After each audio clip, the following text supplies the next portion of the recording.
Hi guys. Hey, What are you guys doing today? we are staining the offsite garage today. We got some trim board up top and let's say maybe 1.5 foot by foot diameter logs underneath. And we apply it with a airless sprayer, and then this is what Jonah is doing. It's called back brushing. And we're spreading the stain out, getting a nice even coat all over everything. And not only that, but any wet pockets of stain he's spreading out, and he's catching all the drips.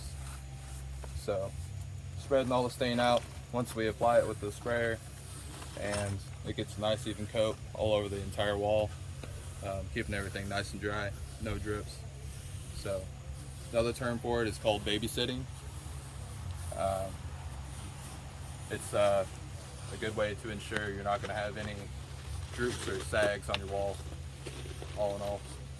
And Jonah, you were just a little bit ago, you were pulling the brush hairs off. Yeah, sometimes the brush hairs will come off and stay in the stain, and just shake them off.